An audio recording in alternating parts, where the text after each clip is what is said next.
वाला टॉपिक है that is cognitive development. अब कॉग्निटिव आप समझते हैं कि दैट इज द स्टडी या that is related to mind, कि यूं समझ लें कि हमारा जो माइंड है, हमारी जो थिंकिंग एबिलिटी है, चीज़ों को अंडरस्टैंड करने की जो एबिलिटी है वो किस तरह से डेवलप करती है। ठीक है, और इस पे जो प्रोमिनेंट वर्क है वो जीन पियाजेट का है। जीन पियाजेट ने वर्क किया था कि किस तरह से चिल्ड्रन जो हैं वो कॉग्निटिवली डेवलप करते हैं। तो उन्होंने 0 से लेके 12 ईयर्स तक जिस तरह से बच्चा कॉग्निटिवली डेवलप करता है उसको डिटेल के साथ डिस्कस किया। तो उसकी जो थ्योरी है कि gene Piaget's theory of cognitive development के नाम से है। ठीक है, तो ये उन्होंने जो बेसिकली वर्क किया था, जो उसकी मेजर ऑब्जर्वेशन थी, ये उनके अपने बच्चों की थी। उनके अपने जो चाइल्ड थे उनको उन्होंने ऑब्जर्व किया और ये थ्योरी डेवलप की थी। ठीक है, अब इस थ्योरी को समझने से पहले कुछ की कंसेप्ट्स हैं जो जीन पियाजेट की इस थ्योरी में यूज होते हैं, जो उन्होंने यूज किए थे। पहले हम उनको अंडरस्टैंड कर लेते हैं। जीन पियाजेट एक साइकोलॉजिस्ट हैं और जिनका मेजर वर्क जो है ना वो कॉग्निटिव डेवलपमेंट के रेफरेंस से है। अब उनके जो की कंसेप्ट्स हैं उसमें फर्स्ट है स्कीम्स, जिसको हम स्कीमाज भी कहते हैं, स्कीम्स। अब ये स्कीम्स जो हैं, these are the pattern of behavior that children exhibit in dealing with objects।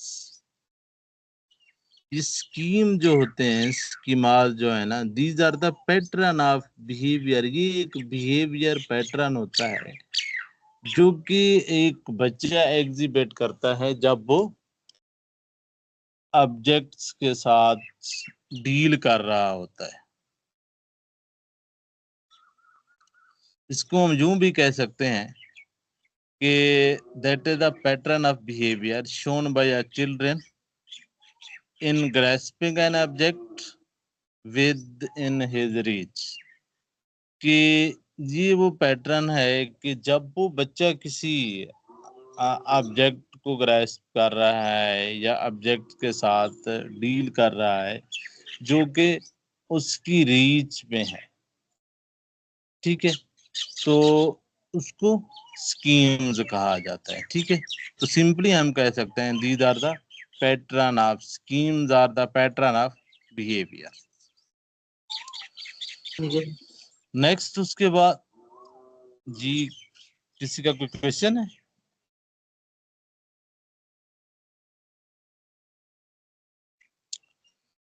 Okay, next की कंसेप्ट जो यूज होता है दैट इज सिमुलेशन। अब ये दो मतलब एक दूसरे के साथ रेलेवेंट कंसेप्ट हैं। एक सिमुलेशन है, दूसरा अकोमोडेशन होता है। अब सिमुलेशन का मतलब होता है कि किसी मतलब बाहर की चीज को अपने पास मौजूद चीज का बिल्कुल हिस्सा बना देना।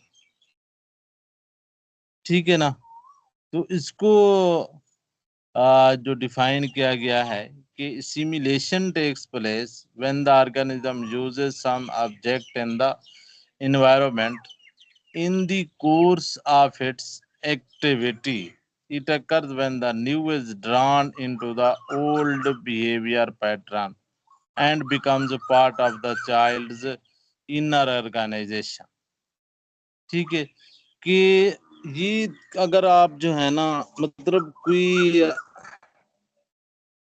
न्यू पैटर्न है ना, कोई न्यू थिंग सामने आती है तो उसको इस तरह से ड्रा कर लेना अपने अंदर कि उसको ओल्ड पैटर्न का हिस्सा बना देना। ठीक है, उसकी एग्जांपल दी गई है कि when something new is perceived that resembled an old already familiar object, it is used as would be the old object. It is however necessary that the object or event to be assimilated must fit an existing schemes. ठीक है, कि जो scheme already exist कर रही है, ठीक है, उसके साथ अगर न्यू थिंग, न्यू एक्टिविटी उसके साथ अगर सिमुलेशन रखती है, ठीक है, अगर उसके साथ वो फिट आ सकती है तो वो उस एक्टिविटी का उसका हिस्सा बन जाएगी। यानी सिमुलेशन का मतलब वो जैसे कहते हैं ना कि असेंबल कर देना, यानी ओल्ड पैटर्न का बिल्कुल हिस्सा बना देना। ठीक है, ये सिमुलेशन हो गई। उसके बाद नेक्स्ट है accommodation. Accommodation refers to adjusting the old pattern to account for the new one. यानी अकोमोडेशन में अब एडजस्टमेंट करनी है, अपने आप को चेंज करना है। ठीक है, अपने आप को चेंज करना है, यानी अपने आप को उस न्यू जो एनवायरनमेंट है, जो न्यू डिमांड है, उसके मुताबिक एडजस्ट कर लेना। यानी अगर आप इन दोनों को जो है ना इसको डिफरेंशिएट हम अगर करना चाहें, या इसको सिंपल मतलब वे में अगर इसको हम अंडरस्टैंड करना चाहें कि सिमुलेशन में हम चाहते हैं कि जो न्यू पैटर्न है, कि जो वर्ल्ड है वो हमारे अकॉर्डिंग एडजस्ट हो जाए, जिस तरह से हम उसको परसीव करते हैं। ठीक है, कि जैसे छोटा बच्चा है ना, वो फीडिंग करता है, तो उसको जो भी आप जो है ना, एक एज की हद होती है, लिमिट है कि जो भी आप जिसको दोगे तो वो कोशिश करेगा कि वो उसी तरह से फीडिंग करे। ठीक है, कि वो उसी तरह से फीडिंग करे, जिस तरह से, जिस पैटर्न से। हाँ, जब वो उसकी एज थोड़ी बड़ी होती है, फिर वो डिफरेंट से जब वो पैटर्न देखता है कि जी अब बजाय जस्ट ये नहीं है कि हर चीज फीडर के साथ ही यूज की जाए, बल्कि वो अपने हाथों के साथ भी खाना ले सकता है, या मुख्तलिफ वो अपने आप को फिर वो न्यू उसके साथ एडजस्ट करता है। ठीक है, तो अकोमोडेशन हो गई। ठीक है, अब अकोमोडेशन के बाद है इसकी एग्जांपल दी गई है कि new activities are added to the infants previously learned pattern and hence these are modified to accommodate them. ठीक है, कि इसमें जो बच्चा है वो अपने आप को अकोमोडेट करता है न्यू मतलब एनवायरनमेंट के साथ। नेक्स्ट है इक्विलिब्रियम, कि अब इक्विलिब्रियम की वैसे इक्विलिब्रियम तो तवाज़ुन को कहते हैं। ठीक है ना, अब पियाजेट क्या कहता है इसके बारे में कि when the organism fails to handle the new situation with the help of previously learned pattern of behavior, same sort of an equilibrium or imbalances created। ठीक है, अब जब न्यू सिचुएशन का सामना करना पड़ता है ना, कि अगर ऑर्गेनिज्म पर्सन जो है ना वो न्यू सिचुएशन को हैंडल करते हुए फेल हो जाता है, he is not able to handle the new situation, तो फिर क्या होता है, फिर उसका जो ओल्ड बिहेवियर पैटर्न है और जो न्यू चैलेंज का उसको सामना है, तो इसके दरमियान एक इम्बैलेंस क्रिएट हो जाता है। ठीक है, इसके दरमियान क्या होता है, एक इम्बैलेंस क्रिएट हो जाता है। ठीक है, यानी इन इक्विलिब्रियम क्रिएट हो जाता है। अब फिर वो पर्सन ट्राई करता है, ठीक है, फिर वो पर्सन क्या करता है, ट्राई करता है कि उस जो इम्बैलेंस को वो रिड्यूस करने की कोशिश करता है, उसको वो रिड्यूस करने की कोशिश करता है, और वो जब वो इस लेवल तक आ जाता है कि वो उस न्यू पैटर्न के साथ जो है ना वो एडजस्ट हो सके, उस न्यू सिचुएशन को वो हैंडल कर सके। जब वो उस न्यू सिचुएशन को हैंडल करने के काबिल हो जाता है, तो तब उस सिचुएशन को इक्विलिब्रियम का नाम दिया जाता है, यानी तवाज़ुन जो है ना वो कायम हो जाता है। ओके, तो दीद वर द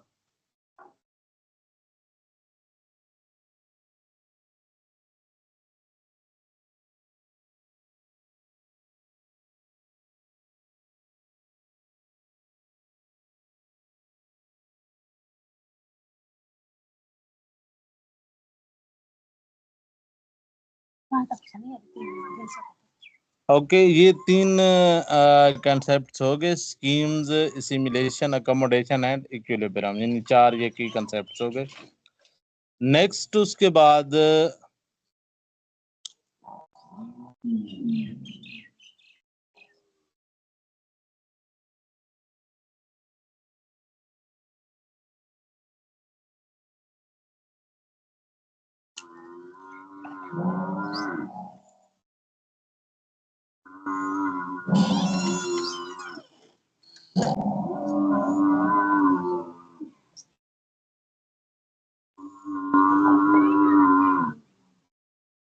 ओके, अब हम मूव करते हैं स्टेजेस की तरफ कि Piaget's stages of cognitive development जो हैं, ये चार स्टेजेस दी हैं जीन पियाजेट ने कॉग्निटिव डेवलपमेंट के हवाले से।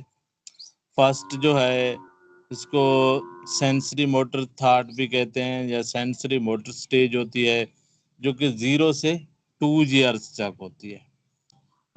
अब इसके करेक्टरिस्टिक्स क्या हैं कि beings to make use of imitation memory and beings to recognize that objects do not ceases to exist when they are hidden।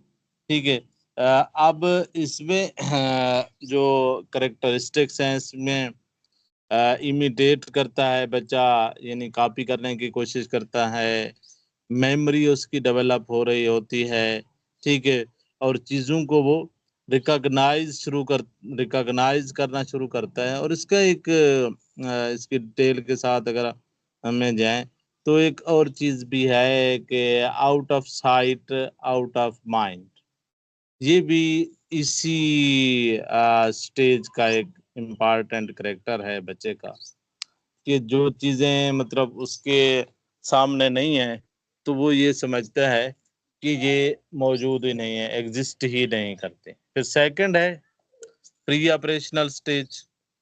ठीक है, ये 2 to 7 ईयर्स तक है, और इसके जो इम्पॉर्टेंट करेक्टर हैं, इसमें बच्चा जो है ना वो ग्रेजुअली लैंग्वेज को डेवलप करता है, ability to think in symbolic form है, इस तरह able to think operation through logically in one direction.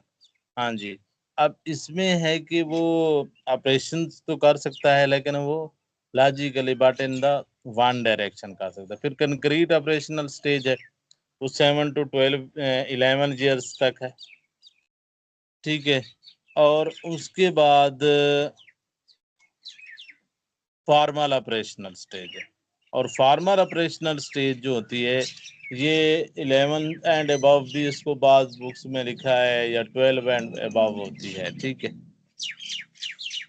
तो अगर हम इनकी डिटेल देखें, जो सेंसरी मोटर स्टेज है कि इसमें सेंसेस एंड मोटर एक्टिविटीज होती हैं, कि बच्चा जो है ना वो सेंसेस का यूज करता है, और उस जो है ना मोटर एक्टिविटीज, यानी अपने वो लेग्स आर्म्स को मूव करता है। उसके बाद है ऑब्जेक्ट परमानेंसी। अब ऑब्जेक्ट परमानेंसी हुई है out of sight out of mind. अब इस स्टेज पे बच्चा इस ऑब्जेक्ट परमानेंसी का करेक्टर नहीं पाया जाता, जो उसके सामने है बस वही एग्जिस्ट कर रहा है। ठीक है। नेक्स्ट उसके बाद सेल्फ एंड द वर्ल्ड है कि एक और इसकी जो इम्पोर्टेंट करेक्टर है कि वो एक टर्म यूज की जाती है ना, ईगो सेंट्रिज्म। ठीक है, कि अब इसमें बच्चा जो है ना वो अपने आप को ही मतलब एक वर्ल्ड समझता है कि वो ये समझता है कि मैं हूँ और इस दुनिया में और ये वर्ल्ड है। उसके बाद नेक्स्ट है प्री ऑपरेशनल स्टेज, जिसे मैं बता चुका हूँ पहले, ये 2 to 7 ईयर्स तक है कि अर्ली चाइल्डहुड इसकी फर्स्ट स्टेज है प्री ऑपरेशनल स्टेज की। और इसके जो इम्पॉर्टेंट करेक्टरिस्टिक्स हैं, इनके इम्पॉर्टेंट करेक्टरिस्टिक्स में सिमियोटिक फंक्शन है कि इसमें है कि बच्चा जो है वो thinking is separate from action, involves making action schemes symbolic। ठीक है, the ability to form and use symbol, word, gestures, signs, images। ठीक है, कि सिमियोटिक फंक्शंस हैं कि जिसमें बच्चा जो है ना वो सिंबल को यूज करता है, वर्ड्स को, गेस्चर्स को, साइंस को। ठीक है, उसके बाद नेक्स्ट डेवलपमेंट ऑफ लैंग्वेज भी इसी का करेक्टर है। ठीक है, कि बच्चा जो है ना वो लैंग्वेज को डेवलप करता है कि इसमें कहा जाता है कि तकरीबन इस एज में जो है ना बच्चा 2 to 4 ईयर्स के दरमियान जो है ना तकरीबन वो उसकी विकेबलरी जो है ना 200 वर्ड्स टू 2000 वर्ड्स तक हो सकती है।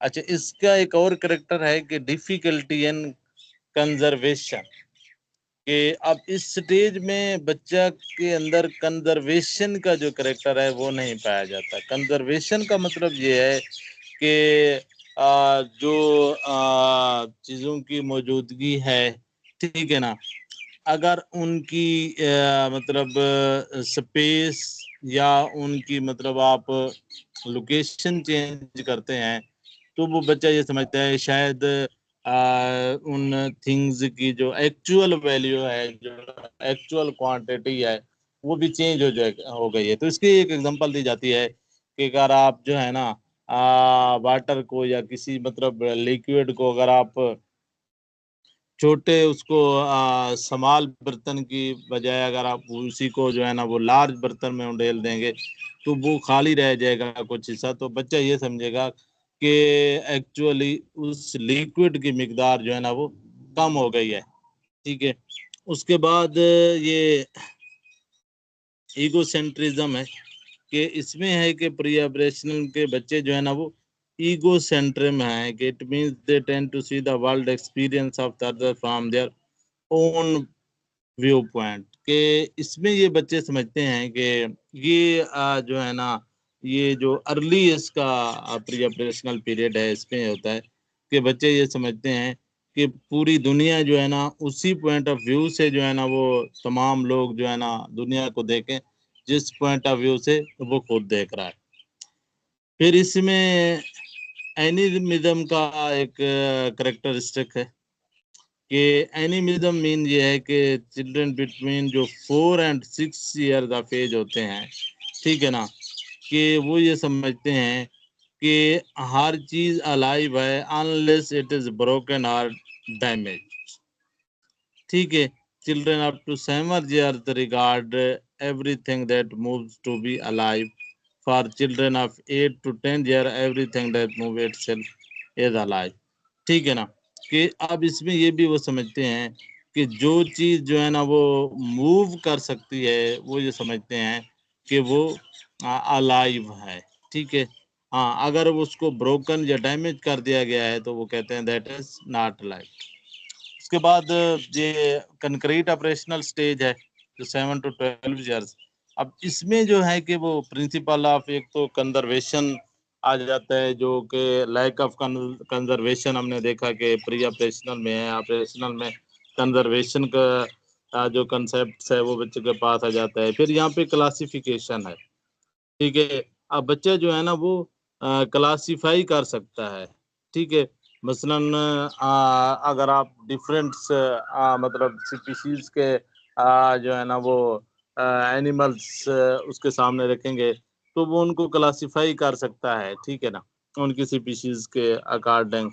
तो उसके बाद नेक्स्ट सीरिएशन है कि वो एक मतलब सीरियल ऑपरेशन जो है ना, सीरियल जो सीरीज में जो ऑपरेशन परफॉर्म कर रहे हैं, एक्शन परफॉर्म वो परफॉर्म कर सकता है, ठीक है ना। इसी तरह से फिर ट्रांजिटिविटी है कि वो यहाँ पर उसके अंदर ये मतलब एबिलिटी है कि वो ट्रांजिटिविटी के साथ भी डील कर सकता है। ट्रांजिटिविटी मीन्स के उसके एग्जांपल दे देता हूँ मैं कि ए जो है ना वो बी से लार्जर है और बी जो है ना वो सी से लार्जर है। अगर हम ये अब बच्चे को कहें कि ए एंड सी का क्या रिलेशन होगा, तो वो यहाँ पे वो उस रिलेशन को बयान कर सकता है कि ए जो है ना वो सी से लार्जर होगा, ठीक है। तो ये ट्रांजिटिविटी की